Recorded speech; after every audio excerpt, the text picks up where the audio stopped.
지극히 큰 영광 중에서 이러한 소리가 그에게 나기를 이는 내 사랑하는 아들이요 내 기뻐하는 자라 하실 때에 저가 하나님 아버지께 존귀와 영광을 받으셨느니라.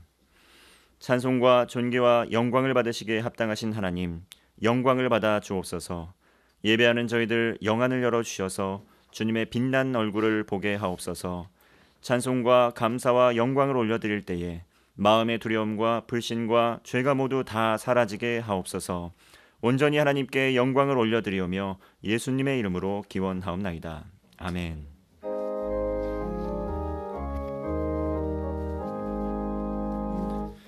만복의 근원 하나님, 온 백성 찬송 드리고 저 천사여 찬송하세.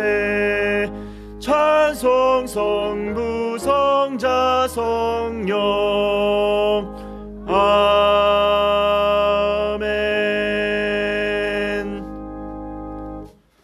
지난 한 주간의 삶을 되돌아보며 하나님과 사람 앞에 지은 죄를 회개하는 참회의 기도를 드리겠습니다.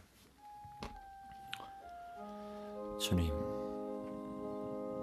죽을 수밖에 없는 죄인, 은혜 허락하시어 구원하여 주시는데 감사드리니 이 시간 아버지 있는 그들의 모습으로 나아갑니다. 불쌍히 여겨 주옵소서. 긍휼을 베풀어 주옵소서. 은혜 내려 주옵소서.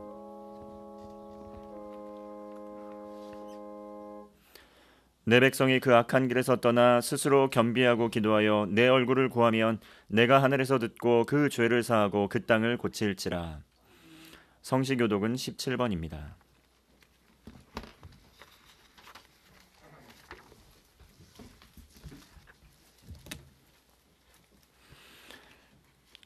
하나님이여 찬송이 시온에서 주를 기다리오며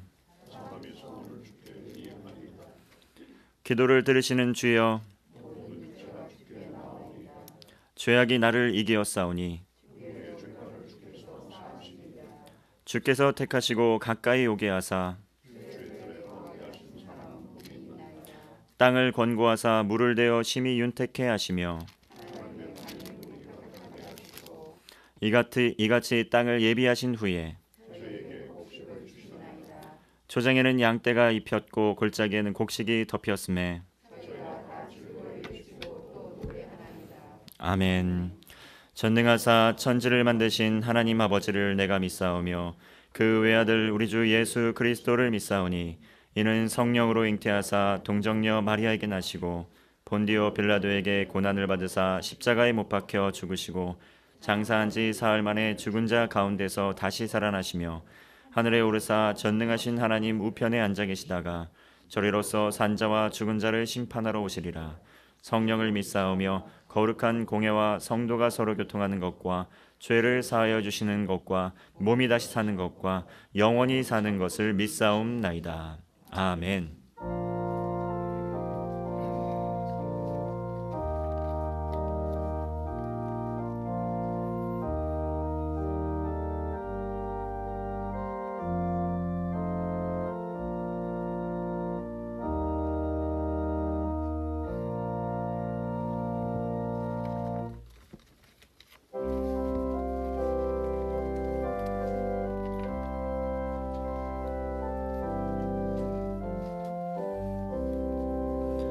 내가 깊은 곳에서 주께 불러 아뢰니 주여 나의 간구를 들어주시옵소서. 주심 바라고 보좌 앞에 나가니 은혜 내려주소서. 주가 죄를 살피며 누가 능히 서리요. 오직 주만 모든 죄 용서하여 주시니 주님 앞에 떨면서 용서하심 빕니다. 하수꾼이 새벽을 기다리고 바라되 나의 영혼 주님만 간절하게 바라네. 이스라엘 백성아 주를 바랄지어다. 이스라엘 백성아 주만 믿고 바라라. 주의 깊은 은총에 우리 구원이 있으니 변함없는 주님만 믿고 기다릴지라.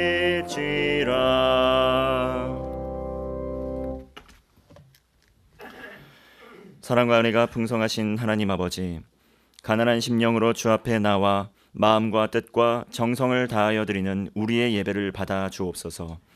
코로나19로 인하여 대면하여 예배를 드린 지 오래되었습니다.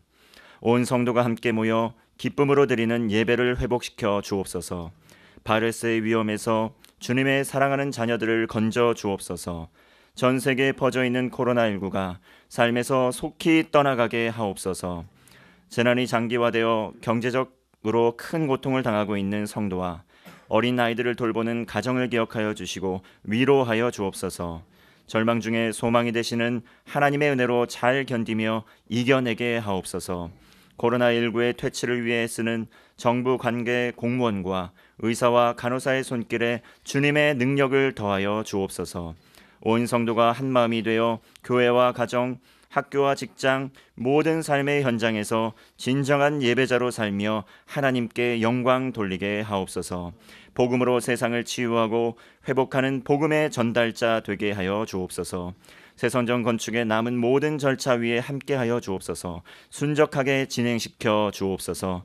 오늘 말씀 선포하시는 담임 목사님 성령의 능력으로 붙들어 주시고 선포되는 생명의 말씀으로 하나님의 뜻을 깨닫는 은혜의 시간 되게 하여 주옵소서.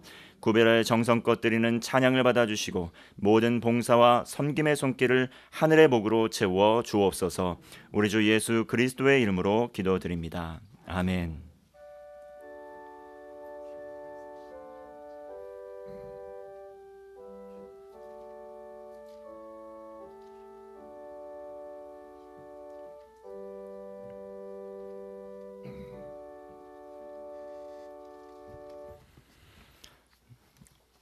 오늘 우리에게 주신 하나님의 말씀은 구약 시편 40편 1절에서 3절까지의 말씀입니다. 구약 830쪽입니다. 시편 40편 1절에서 3절까지의 말씀을 봉독하겠습니다. 내가 여호와를 기다리고 기다렸더니 귀를 기울이사 나의 부르짖음을 들으셨도다. 나를 기가 막힐 웅덩이와 수렁에서 끌어올리시고 내 발을 반석 위에 두사 내 걸음을 견고케 하셨도다. 새 노래 곧 우리 하나님께 올릴 찬송을 내 입에 두셨으니 많은 사람이 보고 두려워하여 여호와를 의지하리로다. 아멘. 찬송가 379장 찬송하겠습니다.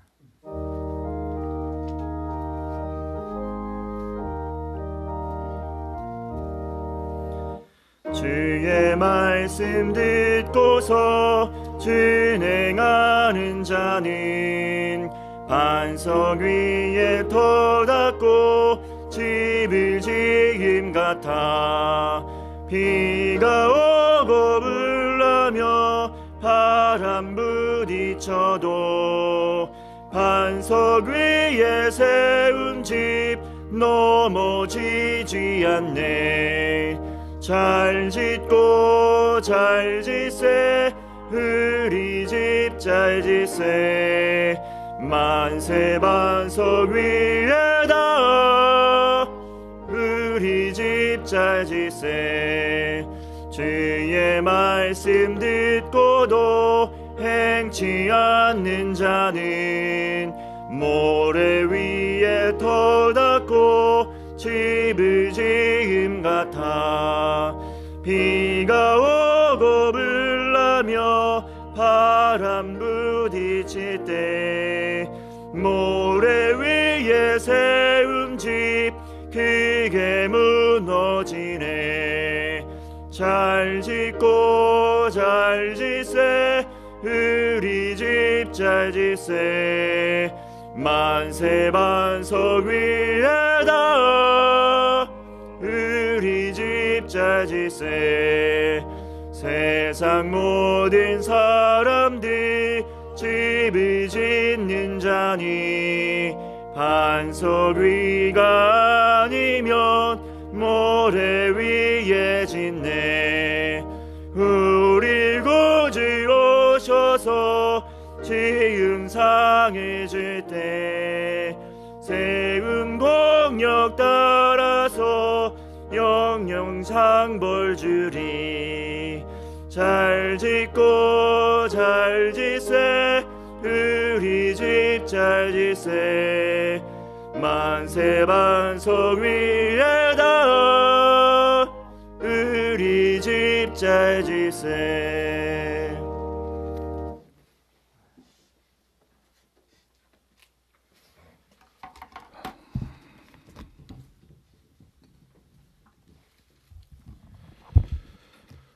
하나님의 은혜가 예배에 동참하신 우리 모든 성도님들 위해 함께 하시기를 축원합니다.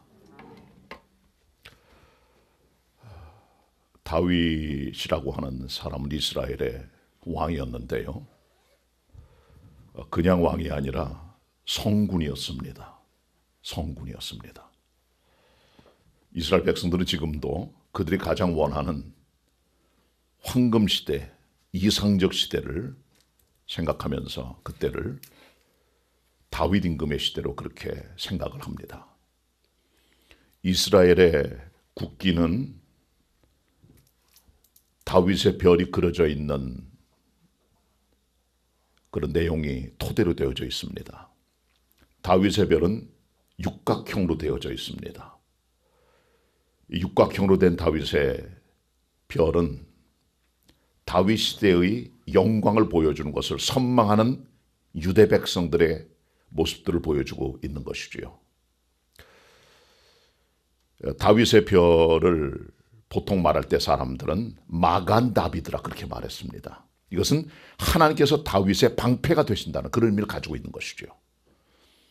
이처럼 유대인들이 가지고 있는 국기들의 나타난 모습처럼 그들이 갈망하고 있는 시대는 다윗 시대의 재현입니다. 그 왕국이 다시 나타나게 되는 것입니다. 그걸 갈망하고 있습니다.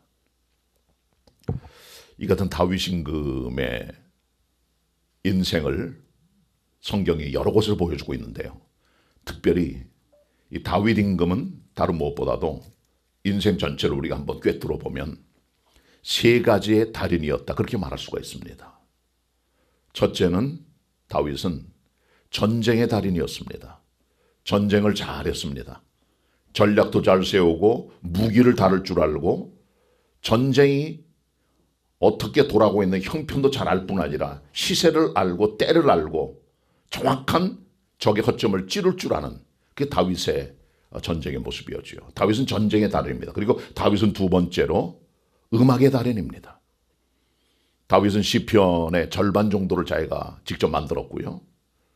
그리고 다윗은 자기가 악기를 제조했고 성가대를 만들었고 관현악을 만들어서 하나님을 찬양했습니다. 그리고 다윗 자신이 수금을 탈 줄 아는 음악가였습니다. 음악의 달인이었습니다. 세 번째로 약간 말하기가 불편하지만 그래도 다윗은 기도의 달인이었습니다. 기도의 달인이 어디 있겠습니까?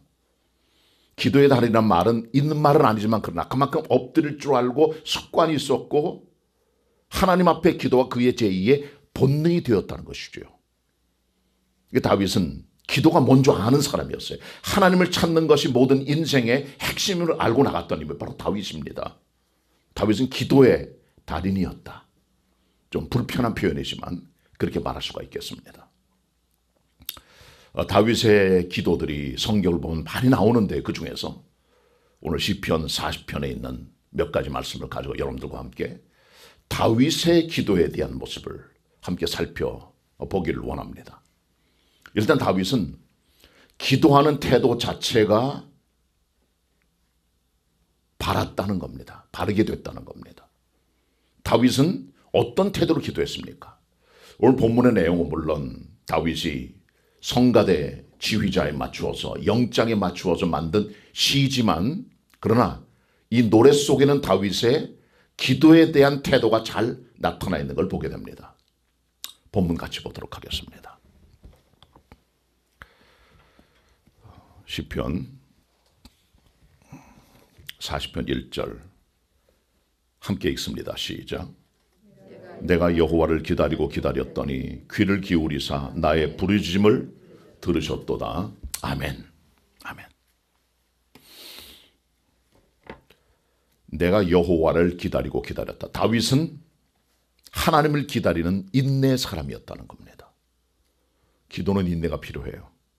응답될 때까지 낙망하지 말고 끈질김으로 인내하는 기도를 통해 우리는 응답을 경험하게 됩니다. 기다리는 기도입니다. 기도의 중요한 것은 기다림입니다. 많은 사람이 얻지 못하는 이유는 기도하다가 중단하기 말기 때문인 것이죠. 끈질긴 낭망 찾는 기도에 대해서 우리 그리스도는 배워야 됩니다. 다윗은 하나님의 응답이 올 때까지 기다릴 줄 알았습니다. 인내했습니다. 참아냈습니다.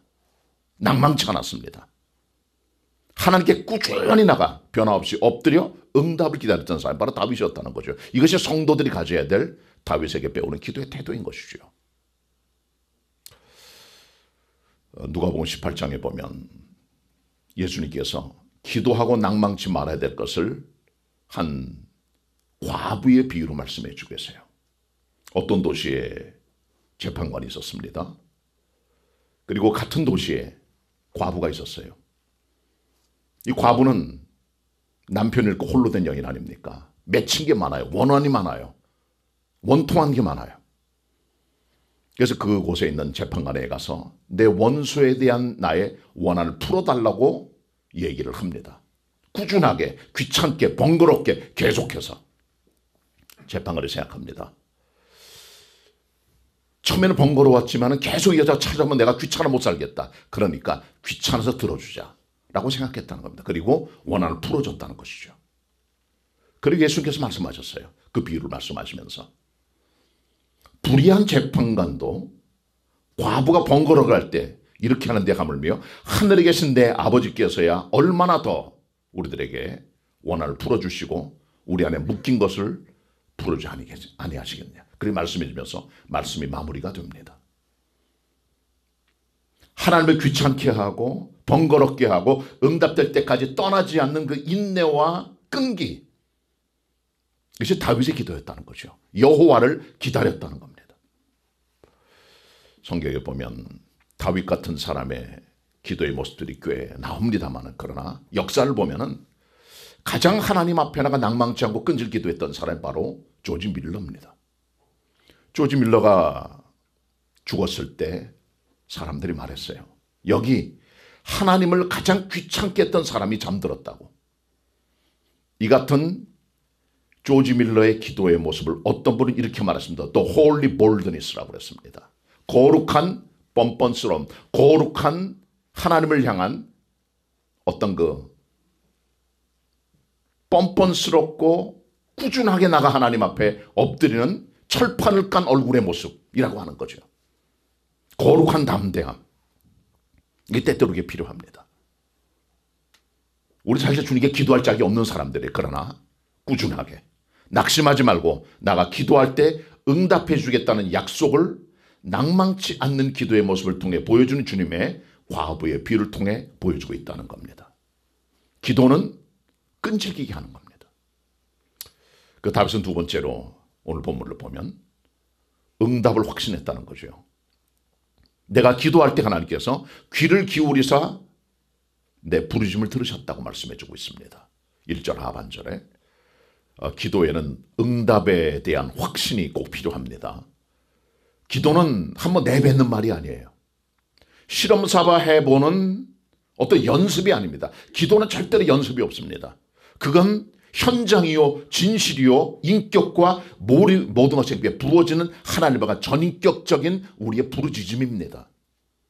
응답될 건 믿어야 됩니다. 믿음의 기도가 정말 중요합니다. 이루실 줄 믿는 믿음, 하나님께서 그렇게 하실 줄 믿는 믿음에 대한 확신이 우리들에게 필요한 것이죠. 이것이 다윗의 기도였다는 겁니다. 엘리야라고 하는 하나님의 종이 있습니다. 아세라 선지, 바알 선지 850명과 갈멜사에서 대결을 벌이죠. 이 우상 선지자들이 함께 모여서 제단을 쌓고 제물을 올려놓고 그 앞에 소리를 지르며 그들의 신을 부르며 외치며 뛰놀며 춤을 추고 온몸을 자해해도 그들의 신이 불러 응답하지 않습니다. 하나님의 종 엘리야가 하나님 앞에 제단을 쌓습니다. 제물을 올려놓습니다. 그 옆에 도랑을 쌓고 도랑을 파고 거기다 물을 다 채웠어요. 위로부터 내려오는 엄청난 불이 아니면 제물과 제단과 물을 다 태울 수가 없습니다. 엘리야는 하나님께서 하실 줄 믿었어요. 단순히 제물과 제단이 아닙니다. 도랑까지 파서 물을 채웠습니다. 엄청난 하늘의 불의 에너지가 내려와야 태워지는 거죠. 그는 그리고 이렇게 하나님께 기도합니다. 하나님, 불을 내려주시사 이것을 태워주시옵소서. 그리함으로 말미암아 하나님께서 정말 하나님 되신과 내가 하나님의 종됨과 이 모든 일을 행하는 것이 주의 말씀대로 행하는 것임을 알게 하옵소서. 확신하고 기도했고 하늘에서 불이 내려와 모든 제물과 제단과 물을 태워버렸습니다. 여기서 엘리야는 확신을 가지고 대승리를 거뒀던 걸 우린 발견하게 됩니다. 이것이 다윗의 기도입니다. 다윗은 하나님 앞에 끈질기게 기도했고 응답을 믿고 기도했던 것이죠. 이것이 다윗의 태도입니다. 자, 그렇다면 다윗은 이 본문에서 우리들에게 어떤 기도 제목을 말씀해 주고 있습니까? 기도 제목도 중요해요. 기도는 화살 같습니다. 아무데나 쏘는 게 아닙니다. 관역이 있어야 됩니다. 무엇을 향하여 무엇을 위해 기도합니까? 다윗의 기도는 오늘 본문에서 두 가지였습니다. 첫 번째 부분은요, 하나님 나를 반석 같은 신앙 위에 세워주옵소서. 사실 우리 믿는 사람이 가장 어려운 게 심령이 흔들리고 깨지고 무너지고 요동치는 거예요. 아무리 어려운 거, 아무리 고통스러운 요고 환경의 변화가 와도 우리의 중심이 흔들리지 않고 반석같이 서 있다면 우리는 든든한 그리스도의 사람이 될 것입니다. 많은 사람이 그렇지만 믿음이 있다고 하지만 요동을 치는 환경의 변화 속에 우리는 무너지고 맙니다. 빠지고 맙니다. 깨어지고 맙니다. 망하고 맙니다. 주저앉고 맙니다. 기도 생활 가장 중요한 것은 포커스입니다. 정확한 주님을 향한 기도 제목이 필요한데 다윗은 그 중에 하나가 반석 같은 신앙에 세워달라는 간절한 기도였다는 거죠. 그만큼 다윗은 파란만장한 인생을 살아갔습니다. 다윗의 인생을 한마디로 말하자면 기가 막힐 웅덩이와 수렁입니다. 다윗 인생 전체를 보여주고 있는 짤막한 본문의 단어가 바로 이런 것들인 것이죠. 다윗은 이처럼 흔들리는 삶 속에서 요동치 반석 같은 신앙으로 하나님 앞에 살아가기를 갈망하며 그렇게 자기를 건져달라고 기도하고 있는 것이죠. 자, 오늘 본문 같이 봅니다. 2절입니다. 2절입니다. 같이 읽겠습니다. 시작. 나를 기가 막힐 웅덩이와 수렁에서 끌어올리시고 내 발을 반석 위에 두사 내 걸음을 견고케 하셨도다. 아멘. 다윗은 10대에 왕으로 기름 부음을 받습니다. 20년 가까이 사울 임금에게 쫓겨다니고 숨어 다니고 동료의 배신에 시달리고 들에 숨고 광야에 숨고 굴에 들어가 잠을 자고 다른 나라에서 미친 척하면서 생존을 위해서 구걸을 하고 그런 인생을 살아가고 결국 그는 그의 나이 37살에 남북조 왕국을 어우르는 통일 왕국의 왕이 됩니다. 20년이 걸렸어요. 그 같은 20년의 다윗의 생애를 한마디로 표현하자면 기가 막힐 웅덩이와 수렁입니다. 그렇게 살아갔어요. 기가 막힐 수렁에 대해서 기가 막힐 웅덩이를 한번 살펴봅시다. 기가 막힌 웅덩이. 영어 성경은 호러블 핏이라고 했어요. 호러블 핏. 끔찍한 구덩이. 구덩이가 무엇입니까? 땅을 판 거예요. 캄캄합니다. 혼자 빠져나가지 못합니다. 단조롭습니다. 고통스럽습니다.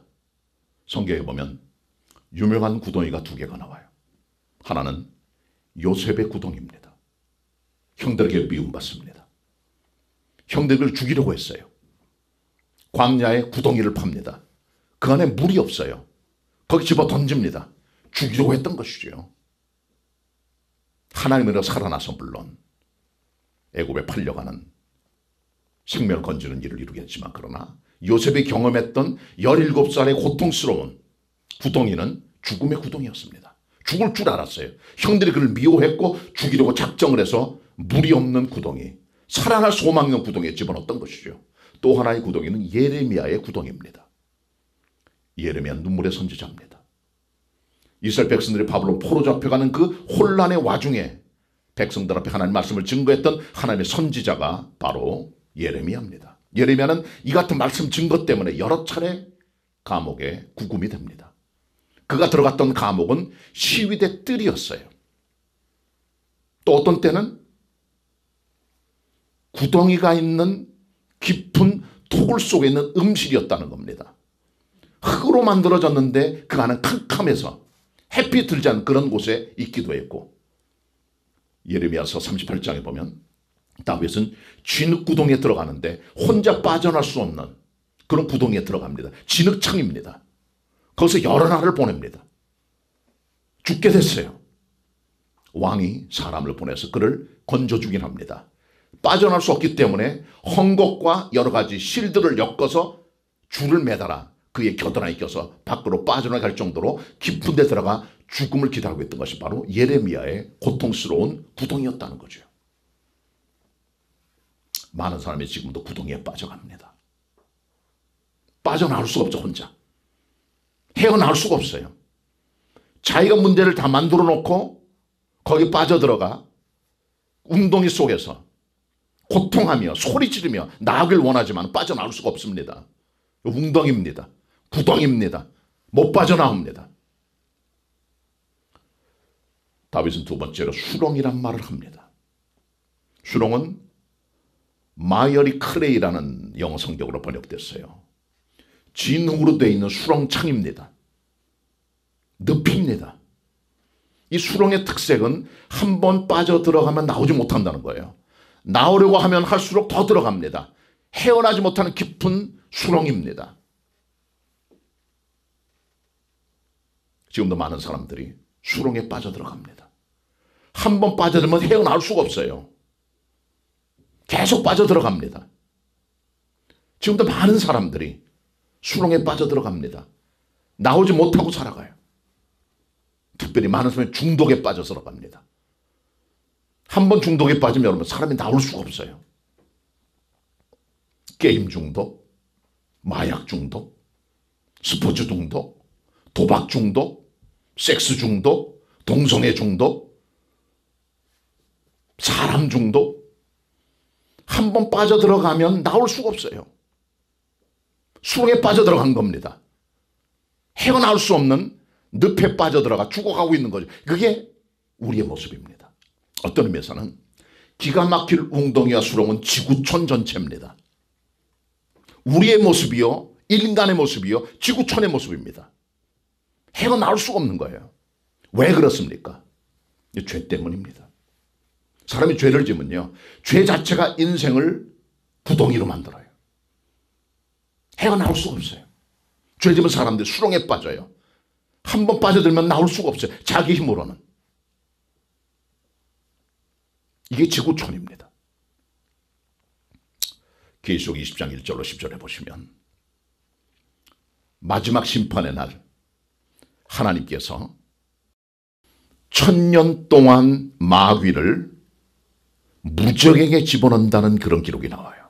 그리고 1000년 뒤에 그를 잡아다가 유황불에 집어 던져 영원토록 고통받게 한다는 기록이 나옵니다. 유황불에 들어가기 전에 1000년 동안의 무적행은 없을 무자 아래 젖자 깽갱자입니다. 굴갱자입니다. 영어로는 bottomless pit입니다. 바닥이 보이지 않는 그런 구덩이예요. 거기 들어가 1000년 동안 있다가 잠시 빠져나와서 하나님의 배포자 심판을 받고 마침내 유황불에 들어가는 하나님의 최후의 심판의 기록이 잘 기록이 되어 있습니다. 마귀가 들어가 있는 무적행, 밑을 할 수 없는 그 구덩이, 그 수렁, 우리도 거기 있는 겁니다. 마귀만 들어가는 게 아닙니다. 우리도 마귀한테 꼬임을 받아 구덩이 수렁에 빠져 인생을 살아갑니다. 살아나야 됩니다. 거기서. 예수 그리스도께서는 구덩이와 수렁에 빠진 인간들의 모습을 보시고 예수님께서 자신이 자기를 완전히 비우셨어요. 사람이 되셨습니다. 인카네이션. 인간처럼 사셨습니다. 아이덴티피케이션. 동일화되셨어요. 그리고요. 음부까지 내려가신 겁니다. 우리가 함께 되시려고. 건져내신 겁니다. 그리고 예수 그리스도께서는 우리를 기가 막힐 구덩이와 기가 막힌 수렁에서 건져내주시는 구원의 주님이세요. 우리는 못 빠져나옵니다. 그래서 예수께서 이 땅에 오신 거예요. 구덩이와 수렁에 헤매는 인간들을 건져내시려고 이 땅에 내려와 사람이 되시고 음부까지 내려가시고 빠져나올 수 없는 수렁과 구덩이에 있는 인간을 건져내주신 것, 바로 예수 그리스도의 우리를 향한 사랑의 모습인 것이죠. 그렇게 함으로 말미암아 우리를 반석 같은 신앙에 하나님께서 우리를 세워주시는 것입니다. 많은 삶 인생을 살면서 모래나 수렁 같은데 자기 인생 기초를 삼습니다. 오래가지 못합니다. 우리 개봉교회 예배당을 졌어요. 3년 전에 시작을 해서 지금 3년이 걸렸습니다. 저는 사실 개봉교회 예배당 못 줄 줄 알았습니다. 왜냐하면 사방이 다 집이에요. 주택입니다. 2분의 1은 완전히 주택과 담벼락이 붙어있고 나머지는 길은 있지만 그러나 6m 도로 바로 건너편에 다 건물 빌딩이 다 있습니다. 예배당 정말 힘들어요. 민원들 때문에. 그리고 우리 예배당에 있는 이 자리, 여러분이 앉아있는 이 자리가 옛날에 저수지였어요. 그 중심부래요. 사람들이 여기서 낚시했대요. 고기 잡고. 옆에는 작은 공장이 하나가 있었고. 한가운데 개봉교에 있는 겁니다. 이 부지가 그 부지예요. 바닥이 저수지잖아요. 뻘입니다. 여기다가 주택부지 만들려고 사람들이 많은 돌들을 깨닥에다 다 집어넣었어요. 큰 돌, 작은 돌, 호박돌들 다 들어가 있습니다. 잘못 빼내면 옆집에 금이 갈 수 있어요. 걱정 많이 했고 기도 많이 했습니다. 여기서 빼낸 돌만 덤프트럭이 1000개입니다.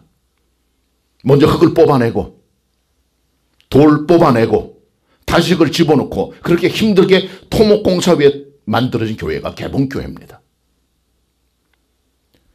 토목공사에서 기초를 쌓고 나니까 튼튼하게 됐다는 생각을 갖게 됐어요. 많은 분들이.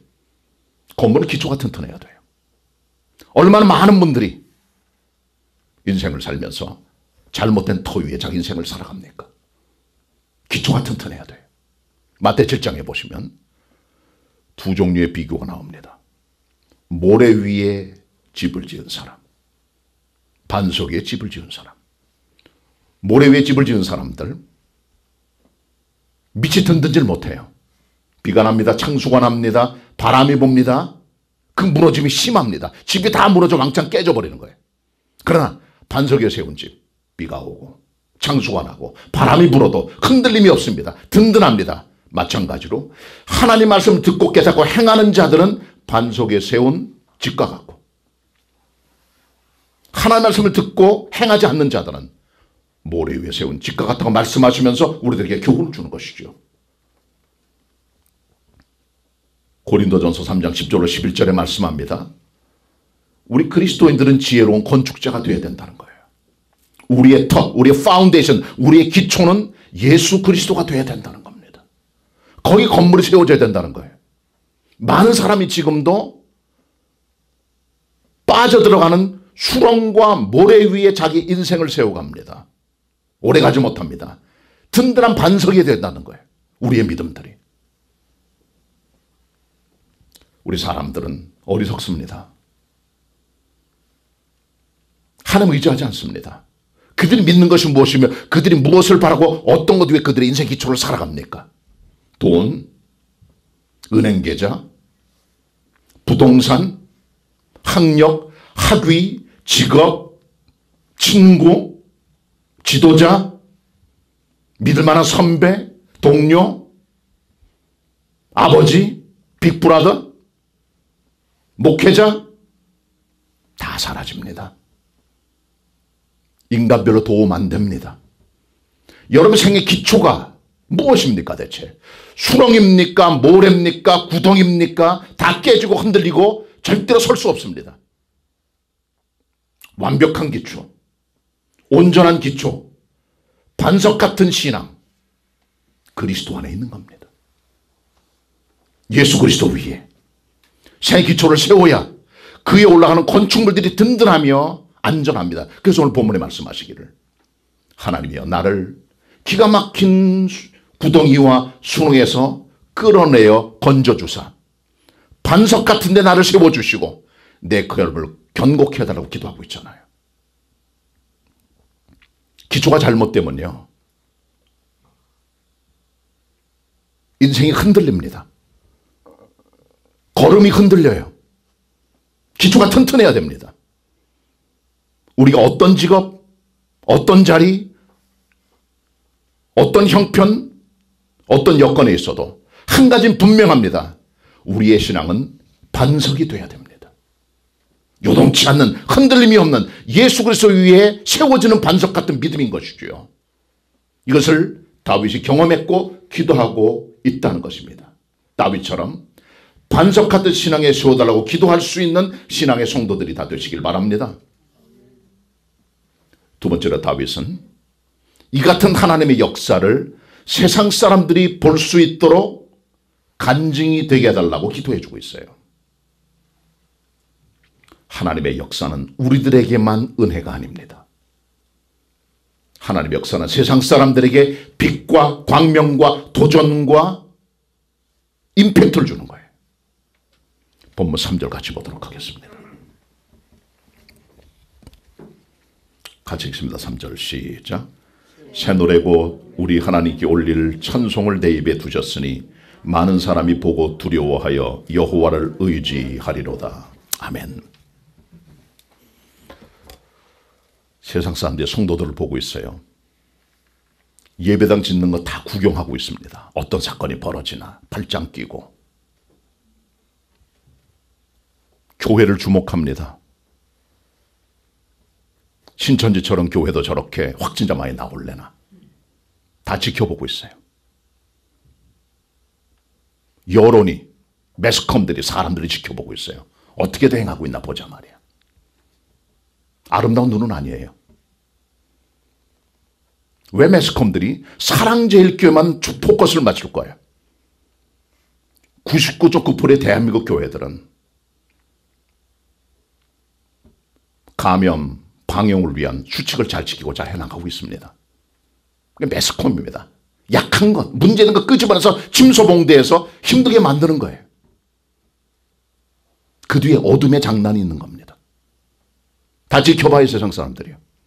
다윗은 무엇입니까? 하나님, 내가 이처럼 힘들고 기가 막힌 구덩이와 수렁에 빠져 있는데 나를 건져주셔야 이것이 세상 사람들에게 간증이 되지 않겠습니까? 이것을 보고 사람들이 하나님 앞에 두려워하지 않겠습니까? 하나님 앞에 무릎 꿇지 않겠습니까? 하나님을 의지하지 않겠습니까? 그들이 하나님 앞에 나오지 않겠습니까? 하나님의 덕이 선전되지 않겠습니까? 저를 건져주셔야 됩니다. 그래서 나타나셔야 됩니다. 다윗은 혼자만의 구원의 문제가 아니었어요.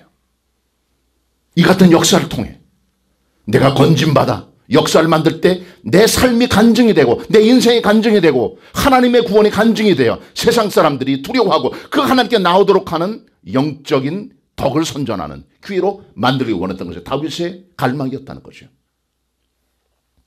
우리의 기도 제목은 나만 위한 것이 되어서는 안 되는 것이죠. 세상을 향한 임팩트가 터질 수 있도록 내 인생을 하나님의 영광의 모습으로 만들어 달라는 기도가 필요한 것이죠. 창세기 26장 보면 이삭이란 사람이 나와요. 아브라함의 아들입니다.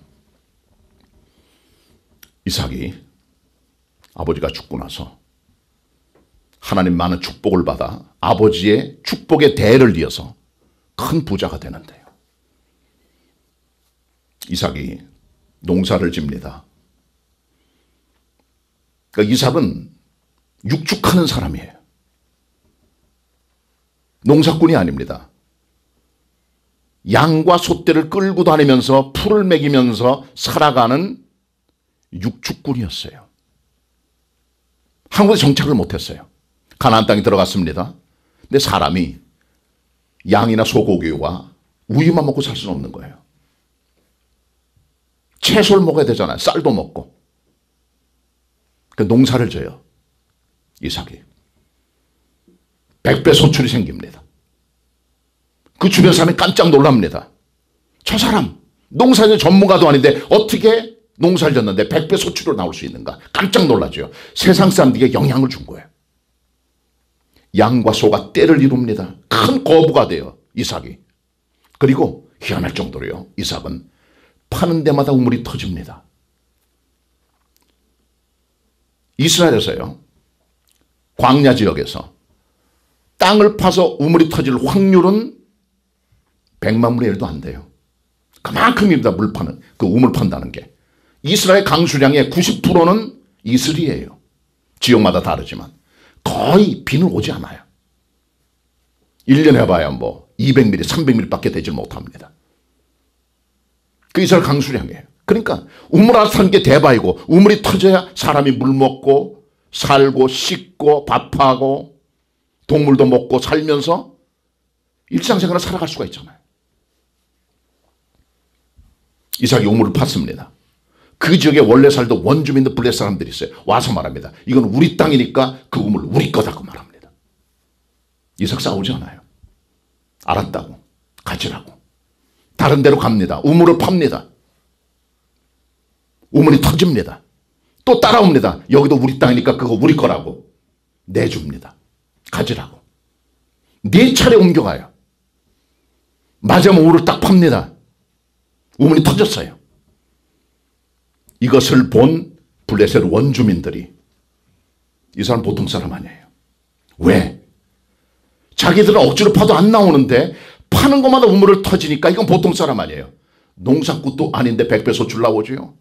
양과 소가 떼를 이루지요. 거부가 되지요. 터지는 곳마다 우물 터지지요. 이상한 사람입니다. 그래서 그 지역에 왕이었던 아비멜렉과 군대장관 비골이 이삭을 찾아옵니다. 하나님께서 가만히 보니까 분명히 너와 함께하는 것 같다. 우리 서로 해하지 말자. 우리 싸우지 말자. 너는 하나님께 복을 받은 사람이다. 거기서 상호 불가침 조약을 맺어요. 이게 무슨 뜻입니까? 원주민들이 꼬리를 내리고 먼저 화해 요청을 했다는 것은 그 하나님 앞에 불복했다는 거예요. 100배 농사 소출, 양떼가 떼를 이루는 것, 계속 터져나가는 우물들, 보통 사람 아니다. 인간의 힘으로 안 된다는 걸 알았어요. 이 사람은 주님이 함께하는 사람으로 알았고 깨달았고 그 앞에 손을 내밀어 무릎 꿇었다는 거죠. 이삭의 삶 전체가 하나님의 역사를 만들어 그 주변 사람들에게 임팩트를 주어 영향을 주어 그들 앞에, 하나님의 이름 앞에 두려움을 가지고 하나님을 의지하는 사람은 나오도록 만드는 결과를 만들어냈다는 겁니다. 이게 우리 기도 제목이 되어야 됩니다. 다윗은 기가 막힐 웅덩이와 수렁에서 건져주실 줄 믿었습니다. 아울러 그는 이 같은 하나님의 구원의 역사를 통해 하나님께 영광이 되는 찬송이 터져나오고, 이것을 본 많은 사람들이 주님 앞에 나와 두려워 떨며 그 하나님 앞에 경배하는 모습을 보기를 원했다는 것이죠. 이게 다윗 기도 제목이었습니다. 사성도님들, 말씀을 정리합니다. 우리 기도해야 됩니다. 다윗처럼 끈질기게, 낭망치 말고 응답될 때까지 믿음을 가지고 기도해야 됩니다. 그리고 우리 그리스도인들, 다윗의 기도 제목처럼 반석하던 신앙에 서야 돼요. 조금 바람이 불고 환경이 바뀌고 사람이 바뀌고 여건이 바뀐다고 그래서 계속 움직거리고 요동치는 신앙이 아니고요, 흔들림이 없이 그리스도 위에 서 있는, 반석 같은 신앙에 서 있는 하나님의 종들 되시기 바랍니다.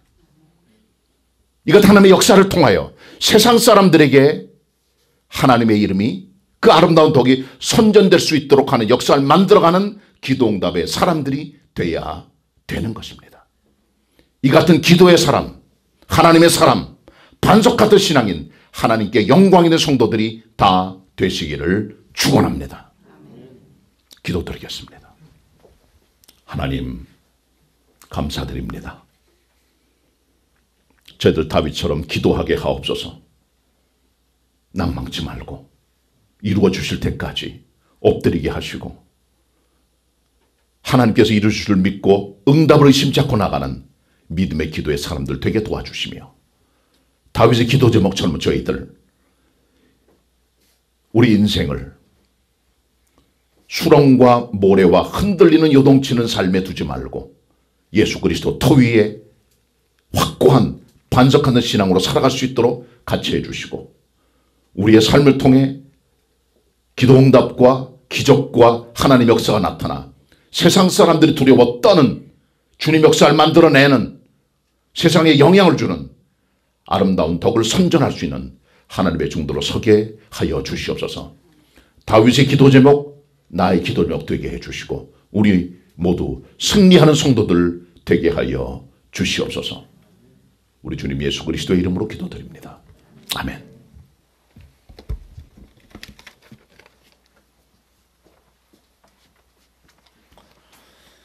주신 은혜의 말씀에 감사하는 마음으로 찬송가 410장 찬송하겠습니다.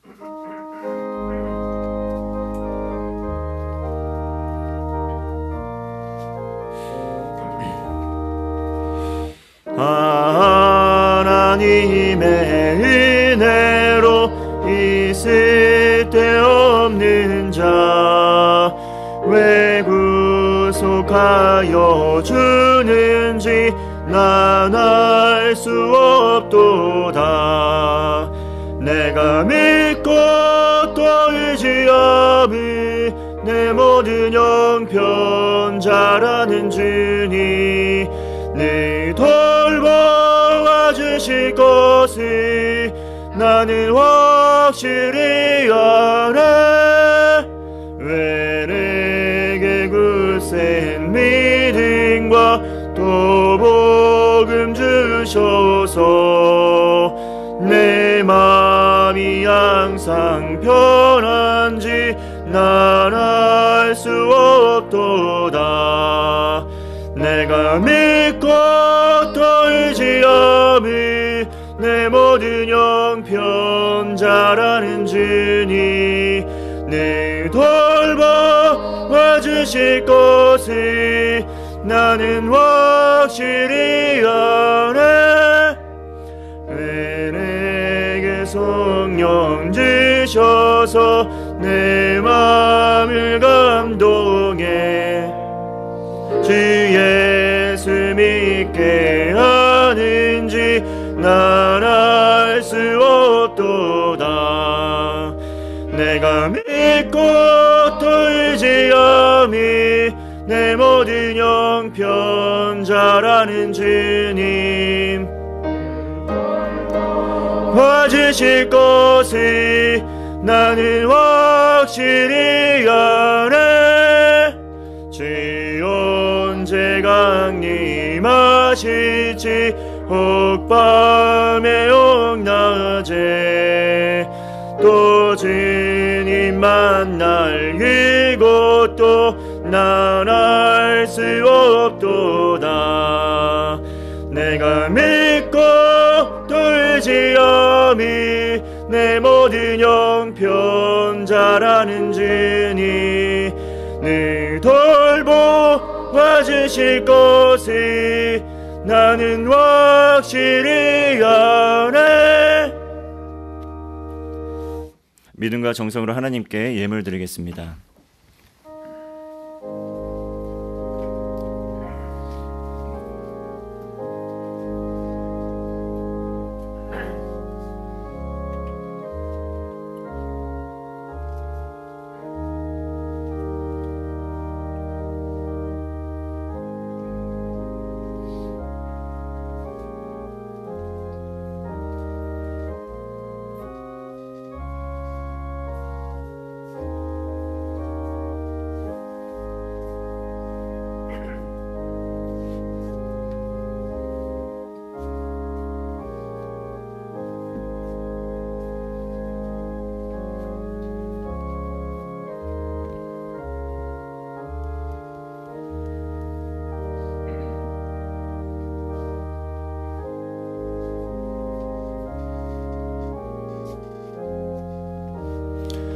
다 같이 일어나셔서 봉헌 찬송하겠습니다.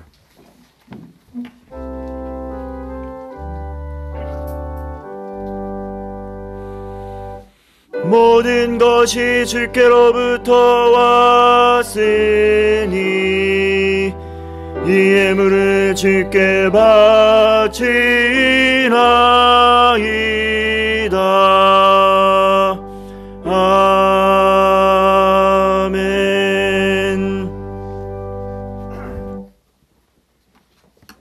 하나님 아버지, 우리 개봉 가족들 각 처소에서 예배를 올려드리면서 예물로 하나님께 영광을 드립니다.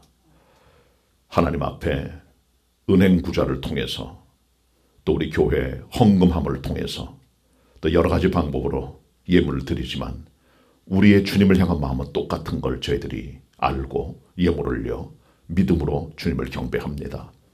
동만 박사들이 황금 유향 모략을 주님께 드린 것처럼 같은 심정으로 우리 삶의 가장 중요한 부분을 구별하여 예물 드리오니 우리의 11조를 주일 헌금을 감사 예물을 해외 선교를 위한 예물들을 건축을 위한 소망의 예물들을 흠양하여 주시고 우리 성도들의 가업과 가정과 펼치는 모든 일들 속에 축복으로 되갚아 주시고 하나님의 주시는 풍요로운 은총들이 저들의 창고에 가득하게 하여 주시옵소서. 주님께 드립니다. 예수 그리스도의 이름으로 기도드립니다. 아멘. 자리에 앉으시길 바랍니다. 우리 옆에 분들하고 같이 우리 주일 아침 인사 나눕니다. 반갑습니다. 서로 인사 나누시길 바랍니다. 네. 교회에서 몇 가지 말씀을 드립니다. 오늘도 우리가 여러 가지 환경과 여건 때문에 현장 공동 예배 없이 인터넷 예배로만 드리는 것을 양해해 주시길 바라고요. 여러분이 비록 교회에 나오셔서 현장 출석해서 공동 예배 드리지 못하지만은 시간을 정하시고 복장 갖추시고 성경 찬송 준비해서 규모 있게 드려주시기를 바랍니다. 어떤 교회는 보니까 가정에서 예배 드리는 모습을 사진을 찍어서 목사에게 인증샷을 보내는 교회도 있다 그러더라고요. 그렇게까지는 안 하겠습니다. 지난주 설교한 대로 인터넷 예배 드리는 성도들은 30%밖에 되질 않아요. 사실 나머지 또 30%는 우리 인터넷 예배가 아니고 자기 나름대로 뭐 CTS라든가 아니면 독자적인 예배나 큐티간스로 대신하시는데 그리고 나머지 30%는 아예 드리지 않는답니다.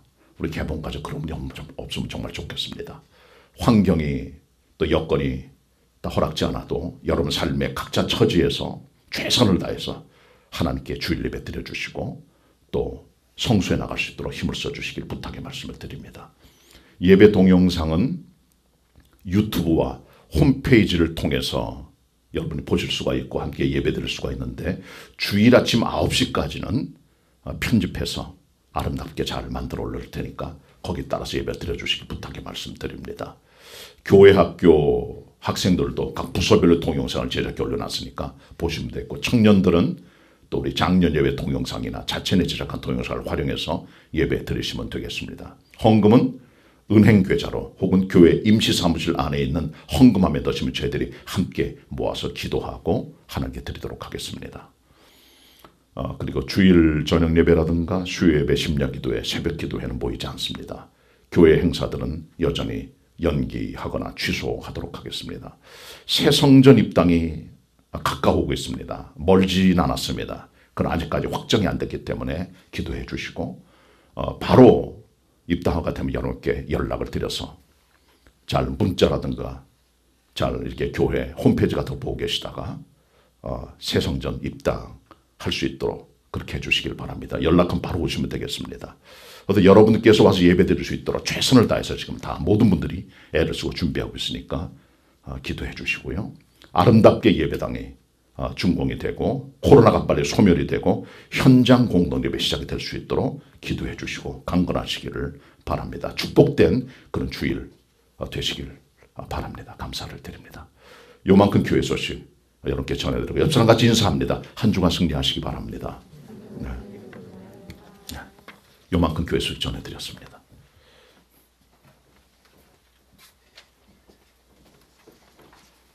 다 같이 일어나셔서 찬송가 19장 1절 부르신 후에 담임 목사님 축도해 주시겠습니다.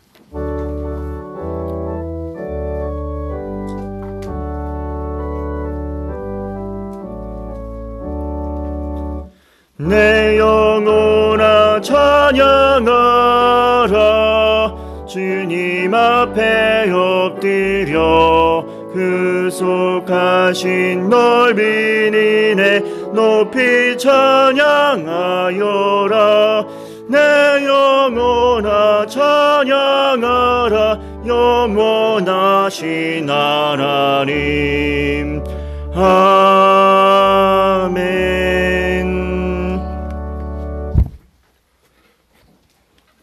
지금은 우리를 기가 막힌 구덩이와 수렁에서 건져내셔서 반석 같은 신앙으로 세워주시는 우리의 주님 예수 그리스도의 은혜와 성부 하나님 아버지의 사랑과 성령님의 교통하심이 함께 하나님께 예배하는 우리 모든 성도들 위해 우리가 섬기는 교회 위에 새 성전 건축 위에 영원히 함께 하시옵기를 간절히 축원하옵나이다.